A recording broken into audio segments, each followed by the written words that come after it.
Hello ladies and gentlemen, I am Borderwise and welcome back to From the Depths Subscriber Craft Review. Now, two notices just before we begin. Number one, to all those joining us, submissions are closed. I'm not accepting any new craft for submission. This series will end once I'm done with the current list and will be replaced with something else for the sake of my sanity. And the other thing is that, like an awful lot of things on the list, this craft we're reviewing today has been on there quite a while, and there have been major updates since the day it was submitted, so it has very big flaws on it that are not at the fault of the builder, and we'll be covering those during the video. Now, with that out of the way, today's craft is the Dragon-class Battleship by Firedrake84, which is a fitting name for the craft, and fitting username for the craft as well. So what is this thing? It is a battleship. It is a big, well-armed and armored thing. That's the idea. And yeah, so let's get right into it. So this craft, I'm not going to beat about the bush. It's got some problems. So it's quite a list of things that could be done better, but it does do things alright. It's in the right direction. And to start off with, like, in the opening of a battle, like the initial Alpha Strike, this thing is actually pretty dangerous because you might have noticed it has a lot of missiles on it. So it's not actually saying how many missiles are on it. So let's count. 1, 2, 3, 4, 5, 6, 7, 8, 9, 10, 11, 12. Way over here, 12. 13, 14, 15, 16, 17, 18, 19, 20, 21, 22, 23, 24, 25, 26. I think I just lost count. And I think these are decoys back here. What? Huh. That's absolutely bizarre what's happening back here. So 26 times 2 is like about 52 missiles, so that's a lot. Like, that is a number of missiles that dates back to the days when missiles were way more spammable than they are now, when they were cheaper both in material cost and ammo cost. But it still counts as quite an alpha strike when this thing gets it off. It also has torpedoes, so torpedoes I find are easy to forget. When you're building a craft, it's easy to kind of miss them and remember, like, oh, dang it, like, I need something that can kill submarines. They're rather weird torpedoes. I didn't actually notice that before, but they're there. They have them. And one thing it does get a major brownie point for is that it doesn't need propellers underneath to keep its altitude and to stay afloat. An awful lot of craft on the list, and craft I see in general, and even a lot of my craft really, once they get above a certain size and a certain weight, it's like you start to see roll props and altitude props just peppering the underneath of it. For contrast, by the way, just going to spawn in one of my things, and you can see what the underside looks like these days. Yep, it's guess who. And like, I love the style slang, I really do, but the underside does not look like that of a ship, really, because it's just absolutely covered in propellers, and like, she's got even more now these days because I tricked her out to be compatible with 2019 native physics, which means she needs a lot more props to stay afloat, so props to the Dragon for not needing them in the first place. In fact, style slang, get out of here. This video is not about you. How dare you? So it doesn't need props to float. It's got decorative smoke. Possibly not the smoke I would have picked for this whole thing, because it's very big particles, very slow, but if you get the thing moving, it looks a little bit better. It just looks like whoof, and there's smoke. It also has a lamp system, which is handy to have. Yeah, there's problems with the lamp system we're going to go over later. It's also got spaced armor, which, again, like, if you're not in the habit of making spaced armor, it can be easy to forget that it's a very good idea, because heat is a problem in this game. It's very powerful, and Hesh is also a problem, and also just spaced armor, in a weird way, empty space just makes great armor by itself, because if, like, part of this hull is breached and fragmentation of any kind gets under here, just having an air gap just spreads it out a little bit. Like, it spreads out the fragment spray, and it means that the second layer doesn't get as... doesn't suffer, like, focused damage from any kind of fragment, be it heat, be it hash, be it regular fragments. And just the extra distance can bleed off the damage from explosions. So spaced armor, generally a good idea. It's also good for flotation, which is one of the reasons why this craft doesn't need props to stay aloft, which is pretty good. It's also got APS guns. It's got 8 293mm guns and 4 turrets and 293mm, and it is got a shaped charge. And shaped, like, you can't really go wrong with a heat shell. Like, I don't know, heat is just generally good. Better against compact things, but if it hits in the right spot, it just kind of bypasses armor and is just very nice. Stabilizer fin, bit of a weird choice. But remember, this whole craft was built before the big APS update happened, so shells worked a little bit differently. It's also got these little AA guns, which are rigged up to their own AI, and they fire a sabot frag. So if we go here, and like, well, actually no, they're not linked up to their own AI. Whoops, I forgot. Clearly, see, this is one of the reasons why this series has to end, because there's like so many craft are blurring together in my mind right now that I'm forgetting which one is which. And that's not fair to the people who've submitted reviews. It's just like, it's just a haze of craft, even with the amount of time spent between them. But okay, so it's got secondary guns, and they actually, the shells are quite fast, so they're not as bad as I would have originally expected when shooting down aircraft. Let me show you what I mean. Basic stuff like the flying squirrel. Admittedly, the missiles are probably going to take this more than anything else.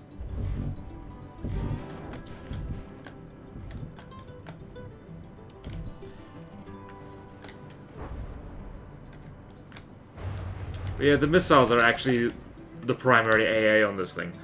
Okay, so that's basically it. Now, sad to say, the rest is going to be pretty straightforward criticism of everything that could be done better. Well, to start off with, Fire Drake.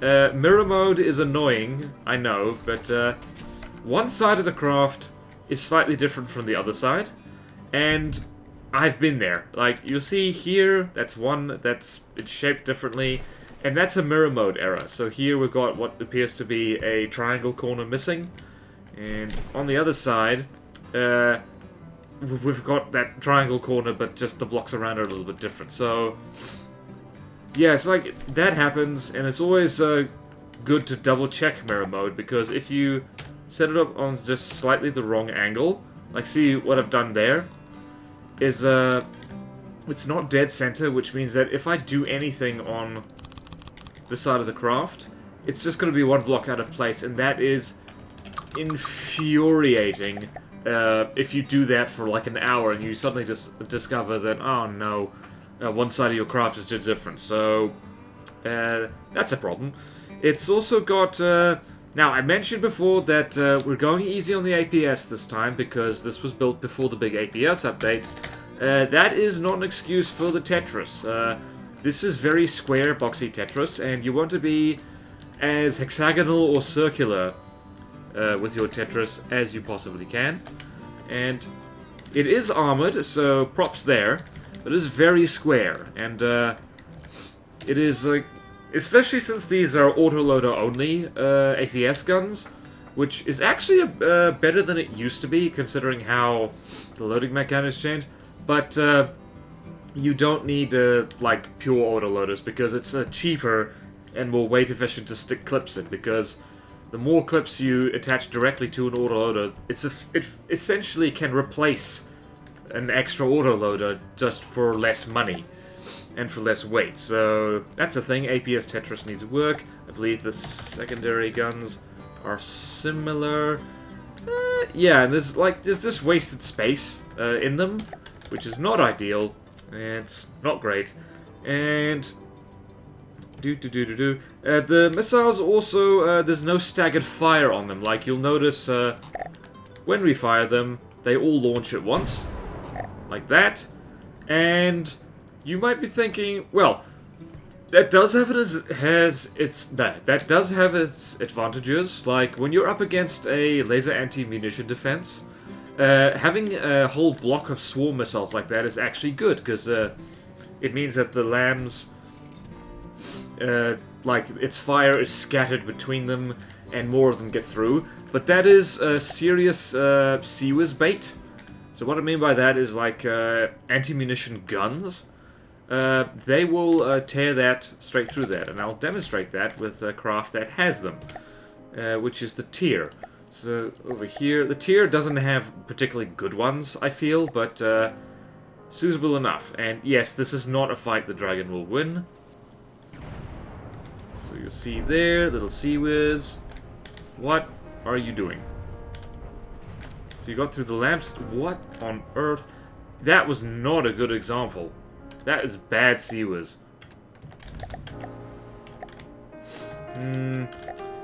But yeah, like, I can't think of a good example. Like, there's good Sea-Whiz guns in the games, I know it. But I can't find any. Because I'm dumb. And lonely. Oh, oh my goodness, I was about to forget to mention that.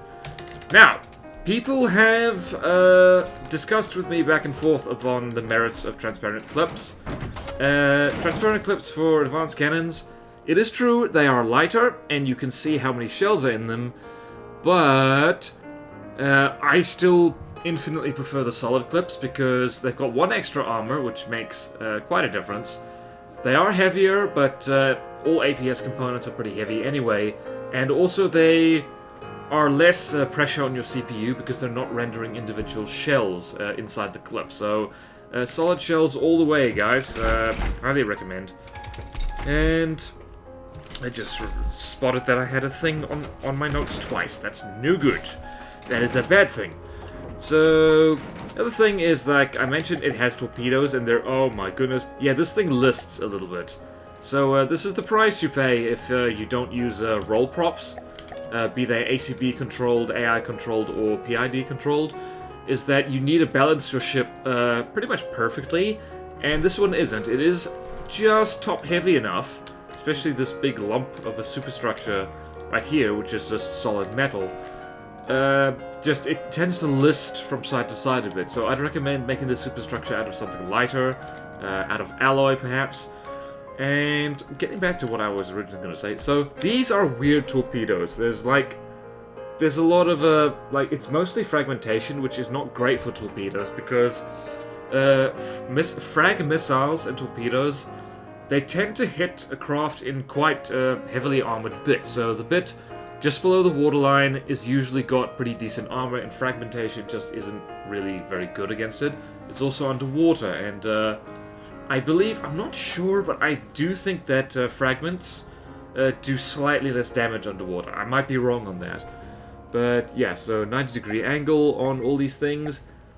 Not an ideal angle for these things either, because my sources and my science team, so to speak, on my Discord server, has done the math, and they've told me that 135 degrees for fragments, be it on missiles or APS shells, is the right balance between narrow angle and, like, maximum damage, because they're all roughly going in the right direction, but they're doing a lot of damage. So this could be a bit higher, but you'd be better off sticking explosives on torpedoes, because they get a bonus underwater. It's not a huge bonus. I think it's like I forget what it is. It's like, hold on, maybe it says. No, it doesn't say. Like, it's something subtle. I've completely forgotten the number, but they do get a bonus underwater, and so you're better off keeping torpedoes explosive. There's also, like, it's weird, like, let me give you a better example. Like, safety fuse, okay, not strictly necessary for this. Why it has a proximity and altitude fuse, I do not know. Well, it's to, I guess, explode on near misses, but given the angle, that's not going to actually help, because all it will really do is like spread out the fragments too much, and so they're not focus firing on single blocks and not actually doing enough damage, so not great. So give you an idea of what a slightly more effective torpedo would be, would just, well, get rid of this, so let's replace that with a fuel tank, just because. Explosive, and a bit of EMP, because EMP torpedoes are great, because they can reliably hit below the waterline at an angle that other things like missiles and APS and other stuff can't. This doesn't need a one-turn either, because it's on a turret, so really does not need a one-turn at all. So I'm going to put another explosive warhead on it. Oh, darn it, that's not the one I was working on. Which one was I working on? Oh dear. I think it was this one, so no, that's not it. Oh no! Oh no! Let's do this again. So, explosive, EMP, EMP, EMP, EMP. Get rid of the one turn. Regulator can be good for torpedoes if you really want them to travel far. Ballast tanks, yep, cool. Fuel tank, safety fuse, I wouldn't bother with that.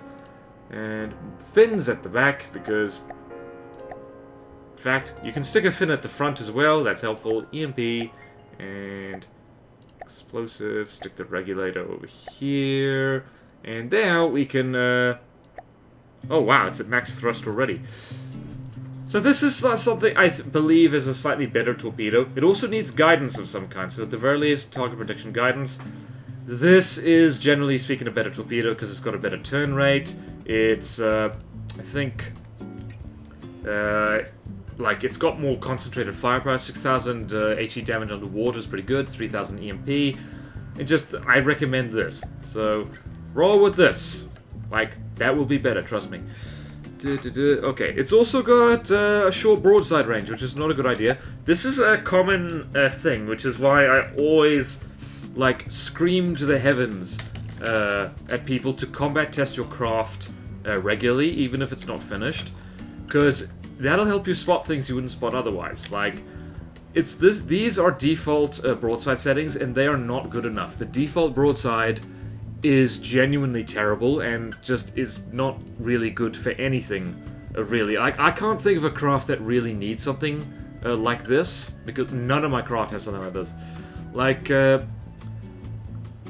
To give an example of something like what a battleship broadside would look like, long range broadside, so like this thing will turn to whatever angle it wants early, and this craft has got APS and missiles on it, so range isn't really an issue. It can hit things from long range. 90 degrees to stay dead on and keep all its weapons in the game, and 0 for minimum range, because you don't actually want your craft turning and running from a target just because it gets too close. There's exceptions to that, like ramming craft you do want to run away from, but most ramming craft are a lot faster than surface displacement methods like this anyway, so this is what I would recommend for something like this. This is what works for me. Those of you watching might get different results with this, depending on what your build style is, but yeah, something like this. Not the default, never the default, it's terrible. And the other thing while we're here is that the detector count, like this craft doesn't have much detection on it. It only has 6, probably not enough actually. It only needs about 7.5 general purpose processing power. It's got 44 processing power, so admittedly I think this was built before general purpose processing cards got so expensive, but this is too much. It doesn't need that much if it has so little detectors, and it really kind of needs more. It's got these coincidence rangefinders though, and it's got these things.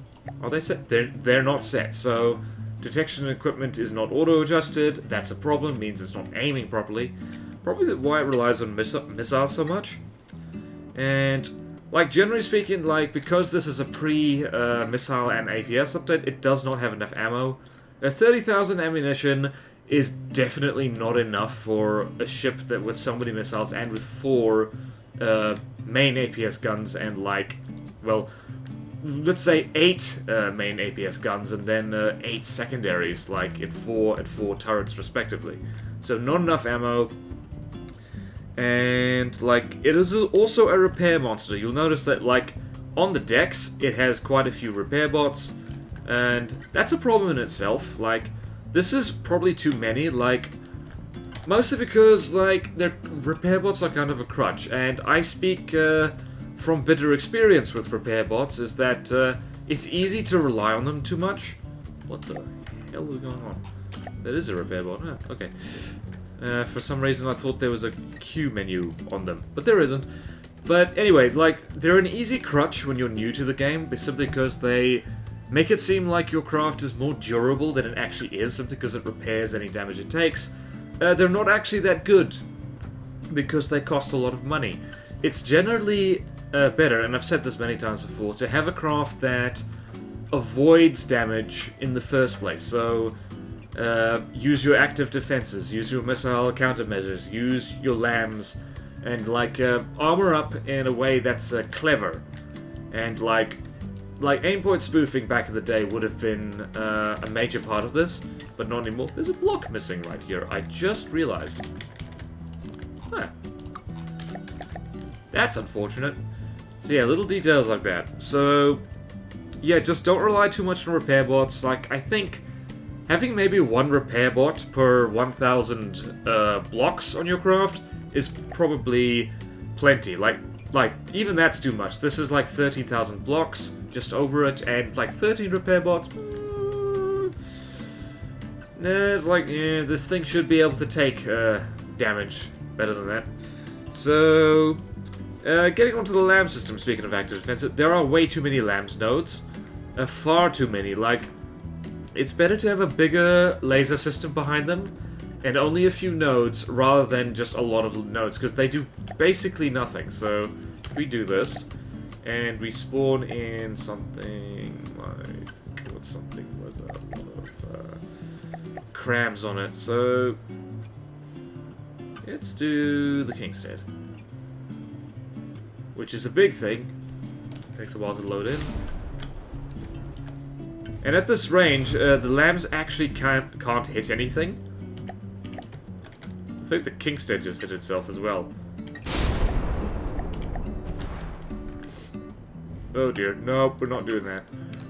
But yes, like, okay, let's try something else. Let's try the Warden.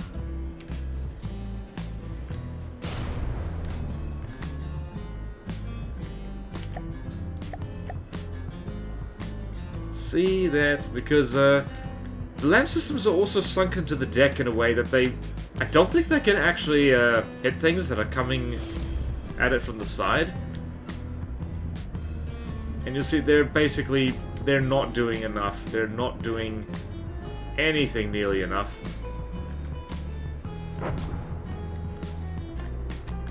They did manage to blow up one of them, though.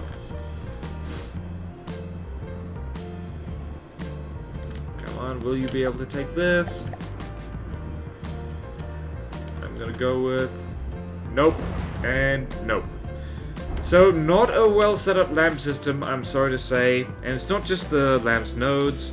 Once we dig in deep in here, you'll see that there's a problem with the lamp system. There is way too many pumps, not enough storage, because, and again, this was before, I think, the laser update as well. You definitely need a lot of storage with lamps, and there's just way too many destabilizers. This is useless. This is actually, like, not good at all. Like 9 times out of 10, you can replace a destabilizer with a storage cavity, and just you'll get better results. So, too many destabilizers just means that your lamp systems just deplete way too fast. And I think it's also like a mixed Q switch thing. Yeah, so I'm not entirely sure how it calculates what kind of Q to use with lasers, but you don't want to mix Q switches. If you have a laser system, you want every single laser coupler to have the same number of Q switches, and these don't. Some of them have 1, others have 2, and both of those are not great because 4Q is where it's at. Like, 4Q is generally better, so not great at all. So, I mentioned this thing is a repair monster. It blows through money quite a lot. So, you'll notice it's burning through materials right now, and that's because it's got big, hungry steam engines.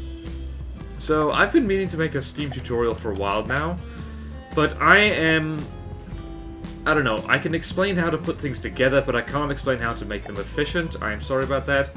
But generally speaking, like, steam is still not good. It's gonna get buffed at some point, but steam is kind of situational. You kind of want it to provide huge amounts of power in bursts. You do not want it constantly running, because that's bad. That literally eats your money.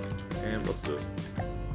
So yeah, this is no good. So automated control block. This activates at the start, so when this thing spawns, set boiler's burn rate to 60%. You don't want that. There's a better ACB setup than that, so let's see if I can find it. Steam boiler control, something like this. Well, something like that. So it's like if you're in combat, or if you've got something like... jeez. Hard to explain. Well, it's not hard to explain. I just can't brain at the moment. So, if your vehicle is out of combat, it's best to turn the steam engines off, or set them to a very low burn rate in order to conserve materials. And it's generally better to have smaller steam engines, I find, because they burn less, and it's just you can pack them in nice and tight. So yeah, it's EMP prone AI as well. So getting back to the AI compartment, where is it? Here it is. So it's surrounded by stone on everywhere except the bottom. So, ooh, goodness me. So it's surrounded by stone, but the AI is touching alloy beams. That there's a straight line connected to the outside world there. And it's like it's quite a thick keel here actually. It's also got an air pump down here, which it probably doesn't need. That's probably why it's listing as well. If you're going to have an air gap below the waterline, like at the bottom, in your keel, it's best to keep it flooded, because that acts as a damp space, and it kind of, like, serves to, like, balance your ship out. But yeah, so an EMP torpedo, or a particle cannon or something like that, hitting here has the potential to travel through here. It'll need to be a massive jolt to go through so many blocks, but there is a chance that it will fry the AI and instantly AI dead this thing, and that's bad. So ideally, if you're going to wrap your AI... Oh no, single block spam. That's also no good. Your CPU will hate you. 3-meter beams, guys. Anyway, so if you're going to wrap your AI in stone, you've got to make sure it's completely wrapped. As in, like, no AI component is touching metal or alloy. And yeah, in that way it'll be as safe as it can possibly be. Failing that, like, you can wrap it in heavy armor, that's also okay. Heavy armor does get destroyed by EMP jolts, but at least it can absorb it, and EMP can't travel through it. So that's an alternative, if you want to be more pricey. Okay, getting back to the missiles, my notes are always very out of order with this.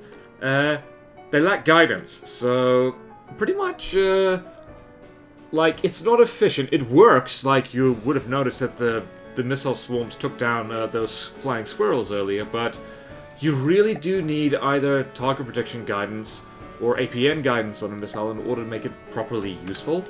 Because otherwise, if you get something that is genuinely fast, something like, let's do that, and I've modified this thing quite a lot, let's see... I wonder if the Aurora will work for that.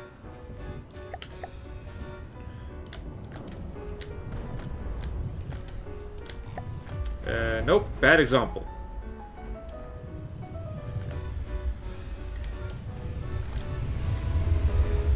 Did you see how an awful lot of missiles got dodged? That's because they are going to where the craft is, rather than to where it's actually going. You'll see it better on the approach, I'm guessing. Yep, like that. Some of them hit, a lot of them did not, and you don't want missiles... Yeah, pretty much all of them missed there. That is no good. If they had target protection guidance or APN guidance, they would have hit the first time. So yeah, that's important. Like, always put guidance on whatever missiles or torpedoes you have.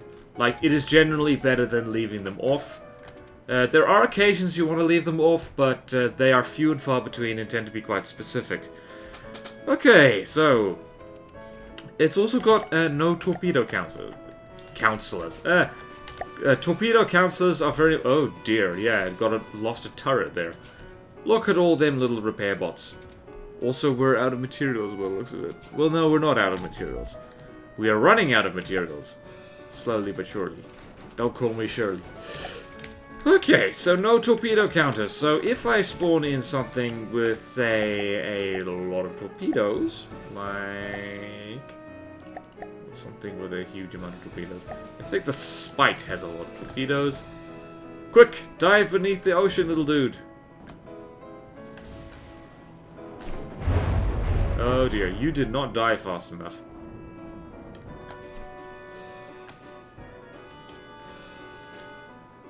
What am I looking at? Does this thing not have torps? Doesn't have torps. Let's try something else. Let's try something which I know has torps. Steel Striders. Typhoon. Fire your torpedoes.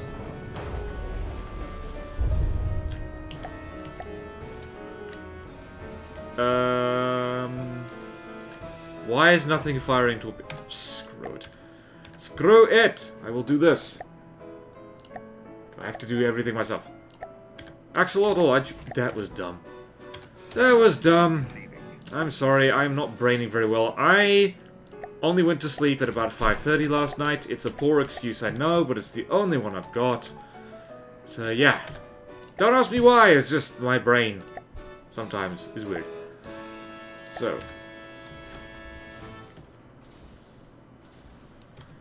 over here, we've got the Axolotl flinging torpedoes. And we've got the Dragon not able to do an awful lot about it. It's got torpedoes. And... oh.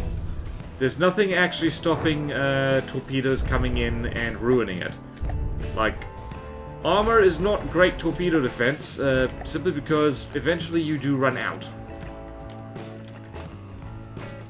And these are small torpedoes to boot, so, like, I do recommend, like, any craft that sits its butt in the water have some kind of torpedo defense, be it a decoy that gets dropped and towed behind. It's entirely possible these days. Or be it just a counter torpedoes, or just something, because otherwise torpedoes will ruin your life. So badly needs that. It's also got, and like, no doubt the more keen-eyed of you would have noticed this immediately, exposed shields. So this is a double whammy.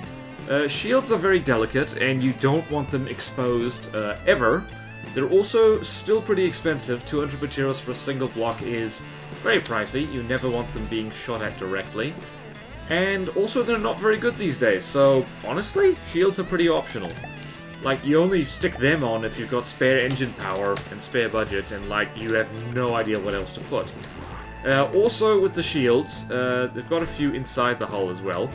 They are directly touching metal, and that is a great way for them to be destroyed by EMP. So, this craft also lacks spall liner, so I mentioned before it has spaced armor.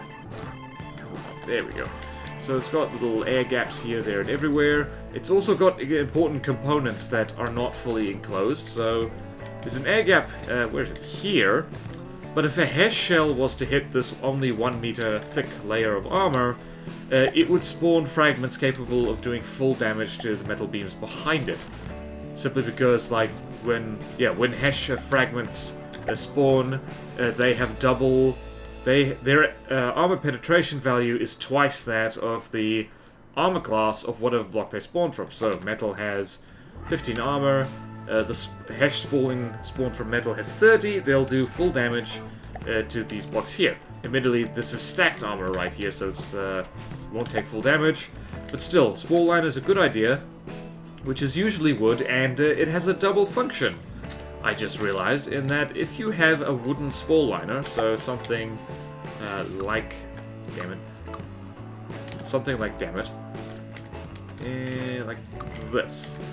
So, wooden spall fragments spawn from here. They don't do full damage to metal, and it forms a kind of insulating layer for shields and other bits like that, because it basically means that an EMP surge hitting the outside metal travels around through the metal rather than traveling through the wooden beam itself, so the shield's protected. So you don't...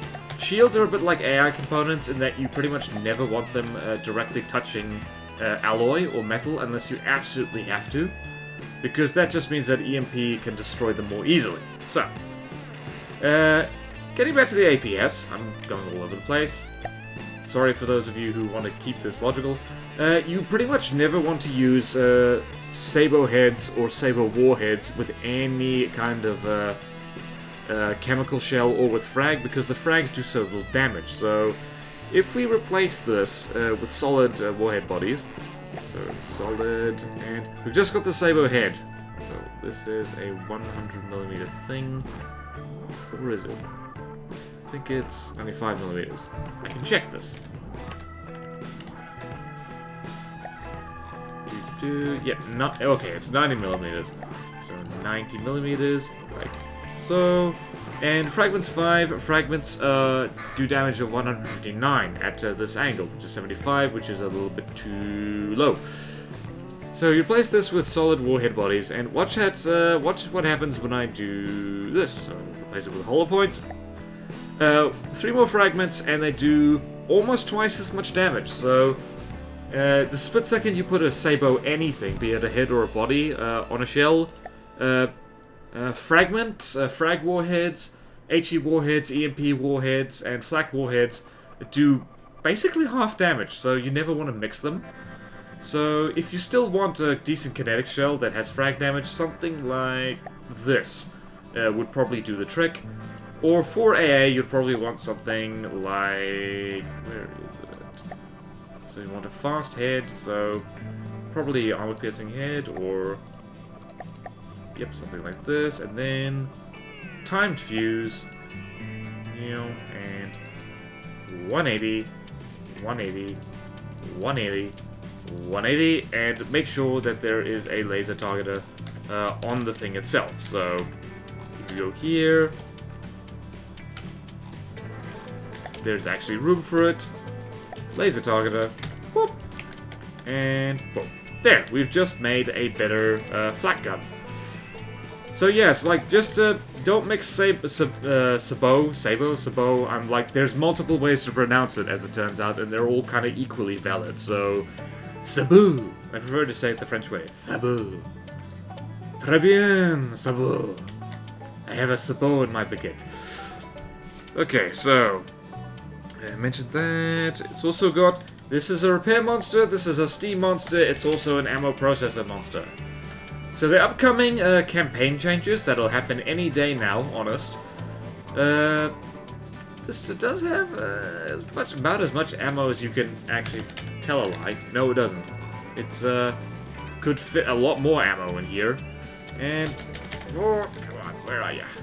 Where are ya?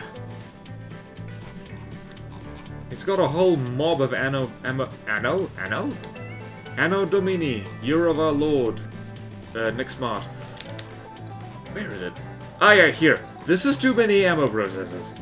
And with the upcoming ammo changes that are going to happen, this is going to be even worse, because they're going to get more inefficient. And this is just, like, too many ammo processors. This burns through materials too fast.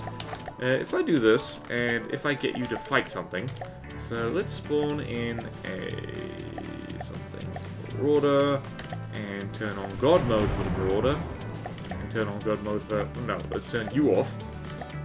So invincible Marauders are hilarious, because they can't be killed.